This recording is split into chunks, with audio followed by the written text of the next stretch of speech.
There's a dynamic in many families that doesn't always get talked about openly, but it shows up in quiet, frustrating ways over time. It's when a man deeply loves his wife and daughters but struggles to connect with them emotionally, especially when emotions are high, unpredictable, or tied to things he doesn't fully understand, like hormones, mood shifts, or emotional expression. And what often gets misunderstood in these situations is this: the issue isn't always a lack of love, it's a gap in understanding, and more importantly, a gap in skill. Because for many men, emotional connection, especially with women, was never modeled clearly. They weren't taught how to sit in emotion, how to respond to it, or how to navigate it without trying to fix it, shut it down, or take it personally. So when they're faced with a wife or daughter who is overwhelmed, emotional, or reacting strongly, it can feel confusing, frustrating, or even unfair. And their instinct is often to simplify it. Why is this such a big deal? Or why can't we just keep the peace? But here's the problem. What feels like keeping the peace to one person can feel like emotional dismissal to another.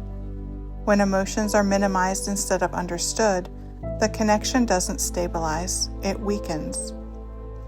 Because women, especially in close relationships, are not usually looking for perfection or constant calm. They're looking to feel seen, heard, safe to express what they're experiencing without being reduced to too emotional or too much. And hormones, emotions, and mood shifts, those are not excuses for poor behavior, but they are real factors that influence how someone feels and processes the world. Ignoring them doesn't make them go away. It just makes the person experiencing them feel more alone in it. And when someone feels alone in their emotional experience long enough, they stop trying to connect. They either shut down or escalate, and neither one leads to a healthy relationship. So the question becomes, how do you parent and partner well when emotional responses don't come naturally to you? It starts with a mindset shift. Emotional connection is not about understanding every feeling perfectly. It's about being willing to stay present even when you don't fully understand. Instead of asking, why is this happening? Ask, what does this person need from me right now? And often the answer is simpler than expected: patience, listening, and not turning their emotions into a personal attack. That's the biggest thing. Because one of the biggest breakdowns in these dynamics is misinterpretation. A bad mood becomes disrespect, tears become manipulation, frustration becomes criticism, and once everything is interpreted personally, the response becomes defensive instead of supportive. And defensiveness shuts down connection faster than almost anything else. There is also a practical side to this. You don't need to become an expert in hormones or emotions to improve connection, but you do need awareness.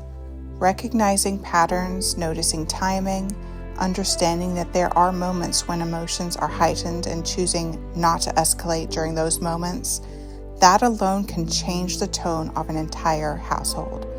And for fathers specifically, connection with daughters is not built through control or correction alone. It's built through emotional safety, through being someone they can approach without fear of being dismissed or misunderstood. That doesn't mean allowing disrespect. It means knowing the difference between addressing behavior and invalidating emotion. For husbands, it means understanding that your wife is not asking you to be perfect.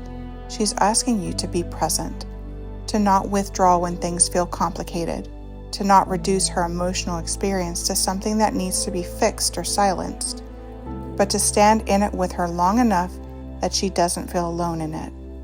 And this is where growth happens, not in getting everything right, but in being willing to adjust, to listen a little longer, to react a little slower, to ask one more question instead of shutting the conversation down. Those small shifts build trust over time. At the end of the day, connection is not built on always understanding. It's built on being willing to try. In families where emotional gaps exist, the goal is not perfection, it's progress. It's creating an environment where emotions are not something to avoid or control, but something to navigate together.